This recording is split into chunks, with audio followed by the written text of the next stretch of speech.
নমস্কার, শুভ সকাল। ১ তারিখে আবার নতুন আরেকটি ব্লগ শুরু করিনি। ব্লগটা অনেকটা বড় হয়ে যেত, সেই জন্য কিন্তু ১ তারিখের ব্লগটা ২ তারিখে আর সেরকম বড়োভাবে দিলাম না। তো পুজো অবধি তো তোমাদের দেখালাম। পুজো করার পরে মনে হলো যে ব্ল্যাঙ্কেটগুলোকে না তুলতে হবে। তো কালকে তো আত্মীয়-স্বজন ছিল, সেই জন্য বাইরে রেখেছিলাম। কারণ দুটো মাত্র ঘর, বুঝতে পারছো, লোকজন আসলে একটুখানি অসুবিধেই হয়। তো বাবা বাইরে ছিল, সাথে মামাও ছিল, সেই জন্যে বাইরে যেহেতু থাকলে একটুখানি কী বলবো, একটুখানি ভারী কিছু লাগে। তো বাইরের পরিবেশটা অনেকটাই ঠান্ডা ঘরের থেকে, তো সেই জন্য কিন্তু এগুলো এতদিন ধরে আমি ঢোকাইনি। আর মাঝে মাঝে বৃষ্টির জন্য ঠান্ডাটাও খুব পড়ে যাচ্ছিলো, সেই জন্য কিন্তু এগুলো ঢোকানো হয়নি আর কি। তো আজকে রোদে দিয়ে দিলাম। আর এদিকে দেখো ঝাড় দিচ্ছি। এটা হলো বিকেলবেলা, এখন সময় ওই 3:30 মতো বাজে। তো ব্যাপারটা হলো যে যখন শুয়েছিলাম তখন এত পরিমাণে হাওয়া দিচ্ছিল যে চাল থেকে সব পাতা এই উঠানে এসে পড়েছে। ওই সাইডটা তো ঝাড় দিয়ে নিলাম, আর এই শুধু এই জায়গাটুকু ঝাড়তেই কিন্তু অনেকটা সময় লেগে গেছিলো। এইভাবে পরিবেশে বলো বা মানুষের জীবনে বলো, ঝড়টা আসা কিন্তু প্রয়োজন। কেন বলো তো, এই যে হাওয়াটা এত জোরে একটা ঝোড়ো হাওয়া বা ঝড়ই বলতে পারো, যে সব পাতা পড়ে যেমন পরিষ্কার হয়ে গেল, সেরকম মাঝে মাঝে এত বড় বলছি না যেন ক্ষয়ক্ষতির মতো না, তবে সেরকম ঝড় একটুখানি মানুষের জীবনেও আসা উচিত, যাতে মানুষ মানুষকে চিনতে পারে, মানুষ মানুষকে বুঝতে পারে। Hello family, good afternoon. এখন সময় হচ্ছে 5:20 মতো হবে হয়তো। তো আমি আর ফুলি একটুখানি রাস্তার দিকে আসলাম, আর বাকিরা সব আসছে। যেহেতু আজকে অনেকটাই তাড়াতাড়ি আসা হয়েছে, সেই জন্য ভাবলাম আমরা আগেই চলে আসি। আর আমরা আর একটু পরে আবার বাউল শুনতে যাবো, আর একটু পর ওই সন্ধ্যে নাগাদ। তো কালকের ব্লগে তো তোমাদেরকে বলেছি। আর যারা যারা এসেছিল আমাদের বাড়িতে সবাই চলে গেছে প্রায়, এখন শুধু জেঠুদের বাড়িতে আমাদের ফুলি আছে। তো যাই হোক, এখন আমরা রাস্তায় একটুখানি বসতে যাচ্ছি।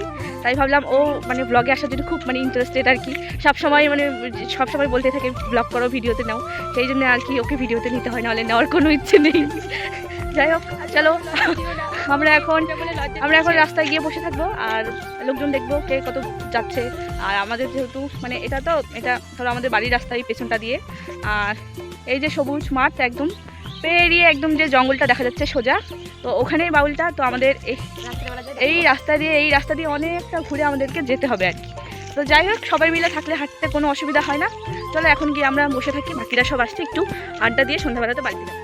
পরন্ত বিকেলে একটু সারাদিনের ক্লান্তি একটু সবার সাথে গিয়ে একটুখানি কথাবার্তা না বললে যেন ভালো লাগে না।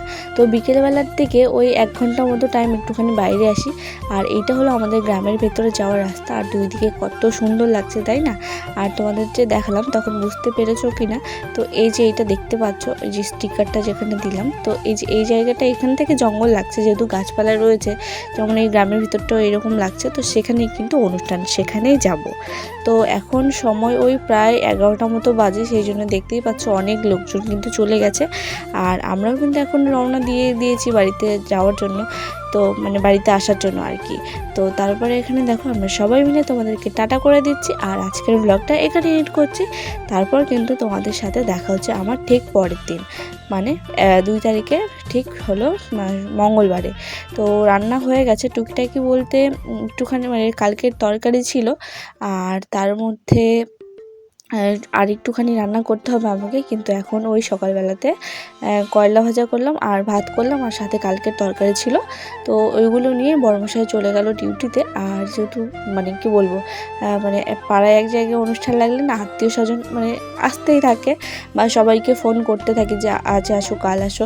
আর ব্যাপারটা কী হয় বলো তো, সবার তো সময় একদিনে হয় না, কিন্তু আমরা চাই যেন সবাই একসাথে আসে, সবার সাথে দেখা হয়। আর একসাথে আসলে কিন্তু আমার সুবিধা হয়, কেন বলো তো, কারণ ওই যে ধরো আমি একটুখানি বেরোবো, আর বাড়িতে কেউ থাকলে না তাকে দায়িত্ব দিয়ে যাওয়া যায়, যে আজকে তুমি রান্নাটা করে নিও, বা আজকে তুমি দেখে নিও, আমি কিন্তু আজকে পারবো না বললে কথাটা ভুল হবে, সেটা একটুখানি বাজে শোনাবে। ব্যাপারটা হলো যে হয়তো শাশুড়িমা থাকলে বলে যেতাম যে আজকে তুমি রান্নাটা করে নিও, আমি একটু সবার সাথে যাব।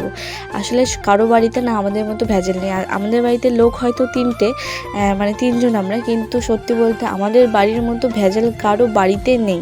কারণ যে যেরকম বলে, বা যদি অসুবিধে থাকে যে আজকে হলো একটুখানি ভাত রয়েছে, সবাই একটু মুড়ি ভাত এইরকম খেয়ে নাও, কিন্তু আমাদের বাড়িতে সেটা একদমই হয় না। যদি এক মুঠো ভাত যদি কম পড়ে না তবুও সেটা রান্না করতে হয়। কেন জানি না, মানে এইরকমই আমাদের বাড়ির পরিবেশটা আর কি, ঠিক এরকমটাই, মানে যাই কিছু হয়ে যাক না কেন রান্না থামানো যাবে না, রান্না করতেই হবে। আর যদি কারো খিদে না থাকে এনি চান্স, মানে কোনো দিন যদি সেরকম খিদে না থাকে তাহলে ওই একটু একটু মানে কোনো দিন কম্প্রোমাইজ করা হয়। তাছাড়া যদি একটুখানি হেরফের হয় তাহলে কিন্তু আমাদের বাড়িতে মানে যেমন পেট ভরা খায় সেরকমই খেতে হয়, মানে অল্প হোক আর বেশি হোক তবু খেতেটা হবে আর কি এরকম। তো অনেকে অনুষ্ঠান বাড়ি থেকে এসে না অনেকে দেখি যে পেট ভার থাকলে অনেকে কিন্তু হালকা কিছু খেয়ে শুয়ে পড়ে, কিন্তু আমাদের ওই মানে রাত্রিবেলা গরম গরম ভাত না খেলে যেন হয় না। দুপুরে রান্না করার যদি ভাতও কোনো দিন মানে থেকে যায় একটুখানি, তো সেটাকেও আবার নতুন করে গরম করে নিয়ে ভাতটা খাওয়া হয় আমাদের। সত্যি মানে এই তিনজনের যে কী ভেজাল, আমার কথা না হয় বাদ দেয়, মানে কোনো দিন যদি ভাত না থাকে আমার অসুবিধা নেই, ওই যে আমার একজনের জন্য এটা করব সেটা আমার ভালো লাগে না। তো ধরো একজনের ভাত কম রয়েছে, তো সেই জন্য তখন যদি আমি বলি যে আমি তাহলে একটুখানি মুড়ি দিয়ে খেয়ে নিচ্ছি, তো আমাকেও খেতে দেবে না, প্লাস ওরা নিজেরাও খাবে না, তো আবার ভাত রান্না করতে হয়। তো আমি আর ফুলি একটুখানি বেরিয়েছিলাম দোকানে যাওয়ার জন্য, আর আমি ওকে মানে আমাদের মধ্যে কথা হচ্ছিল যে ফট করে অনেকে ব্যাক ক্যামেরা করে দেয় বা সামনে থেকে পেছন থেকে ভিডিও করে, সেটা কিভাবে করে আর কি, সেই নিয়ে ক্যামেরাটা একটুখানি ওলট পালট করা হচ্ছিল। তারপরে বললাম রান্না তো হয়ে গেছে, বড়মশাই কালকের তরকারি আর করলা আলু ভেজে দিয়েছি সেগুলো নিয়ে চলে গেছে, আর এখন মাছের তরকারি করব, সেই জন্য দেখো মাছটাকে ভেজে নিচ্ছি। তো ভালো করে কিন্তু এই পিঠটা ভেজে নিয়ে উল্টে এবার ও পিঠটা সুন্দর করে ভেজে নেব। আর এই রুই মাছ বলো, এই মাছগুলো একটুখানি কড়া করে না ভাজলে হয় না। তো আত্মীয় স্বজনের যে ব্যাপারটা বললাম সেটা হলো উদয়, তোমরা অনেকে চিনবে হয়তো, আমার বড়মশাইয়ের বার্থডে ব্লগে যাকে দেখিয়েছিলাম, আমার বড়মশাইয়ের মাসির ছেলে আর কি, মাছটা তো দেওর হবে। তো ও এসেছিলো, তো ওকে বললাম একটুখানি কর্নেটো খাওয়াতে, আর ও খুব তাড়া দিচ্ছিলো বলে মানে আমার এখন মানে একটু ভাবছিলাম যে এখন যদি বেরিয়ে যায় তাহলে আলু করলা ভাজা রয়েছে আর একটুখানি বেগুন ভেজে দিই, আর হলো সাথে মাছ ভাজা দিয়ে ওকে ভাত মানে খেতে দিয়ে দেবো যদি খুব তাড়াহুড়ো করে আর কি। তো এদিকে দেখো রসুন পেঁয়াজ টমেটো কাঁচা লঙ্কা সব কেটে নিয়েছি, আর এখানে জলের মধ্যে দেখো আমি এখন একটুখানি মশলা একটু মিক্স করে নেবো। তো প্রথমে জিরের গুঁড়ো দিয়ে দিলাম এখানে, আর তারপর কিন্তু ইউজ করছি আমি লঙ্কার গুঁড়ো, যেহেতু একটুখানি ঝাল ঝাল করে করব। আর তারপরে একে একে দেখো মিট মশলা, আর এদিকে একটা যে সবজি মশলা পাওয়া যায়, এটা আমার দারুণ লাগে। তো এইগুলো সব কিছু দিয়ে এটাকে মিক্স করে নিচ্ছি, আজকে বাটনা করব না, তো একটুখানি যদি মশলা বেটে নিতাম ভালো হতো, কিন্তু দেখলাম যে অনেক রকম মশলা রয়েছে, কালকে বড়মশাই নিয়ে এসেছে, সেই জন্য ভাবলাম যে যখন তৈরি জিনিস আছে তাহলে তো খেতে আমার কি হবে, তাই না। আর এখানে দেখো ওই যে যেটা বড় এলাচ বলে সেটাকে গুঁড়ো করতে গেছি, একদম বালির মতো দেখতে হয়ে গেছিলো, তো সেটাকে এটার মধ্যে একবারে মিক্স করে দিলাম, যেহেতু মশলাগুলো সব একসাথে মিশিয়ে নিচ্ছে সেই জন্যে। তো চলো কীভাবে রান্না করছি সেটা একটুখানি তোমাদের সাথে শেয়ার করি। তো প্রথমে দেখতে পাচ্ছ কড়াইটা কিন্তু সুন্দর করে গরম করে নিয়ে একটা শুকনো লঙ্কা এখানে ভেঙে দিয়ে দিয়েছি, তারপরে এখানে দেখো কাঁচা লঙ্কাগুলো কিন্তু দিয়ে দিলাম, আর তারপরে রসুন পেঁয়াজ টমেটো সব একসাথে দিয়ে এখন এটার মধ্যে একটুখানি লবণ দিয়ে দেবো, যাতে ভাজাটা কিন্তু আমার সুন্দর করে আর খুব তাড়াতাড়ি করে হয়ে যায়। আর আজকের রান্নাটা পুরোটা করছে সরষের তেলে, যেহেতু মানে এই রান্নাটা সরষের তেলে খেতে বেশি ভালো লাগে, সেই জন্য কিন্তু সরষের তেল এটার মধ্যে দিয়ে দিলাম, আর সাদা তেল আজকে এটার মধ্যে দেবো না। আর তারপরে এখানে দেখতে পাচ্ছ লবণ দিয়ে দিচ্ছি পরিমাণ মতো।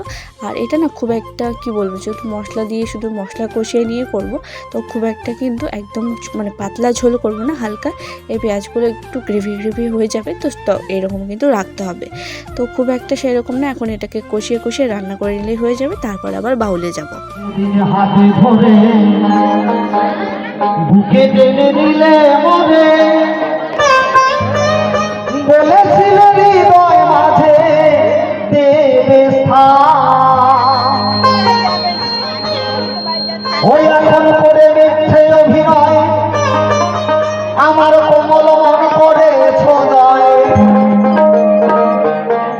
তুমি করে মিথ্যে অভিনয় আমার কোমল মন করেছ জয়।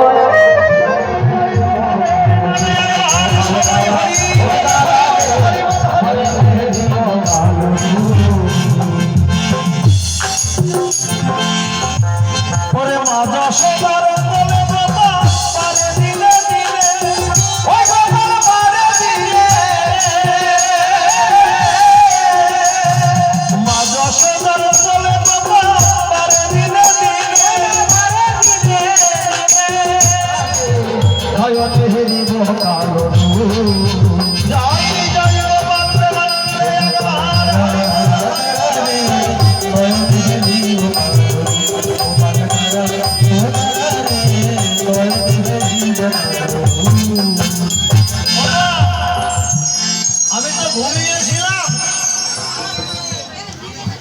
আমি একটু ঘুমের ঘরে মনে হয় একটু চোখ মেলে দেখলাম বলাই দাদাকে। এই কাজটা বলাই দাদা করেছে। রাত্রি এখন প্রায় 12:30। আমরা আজকে অনেকটা সময় ছিলাম। আর বাউলের লাস্টে নাকি মিলন হয়।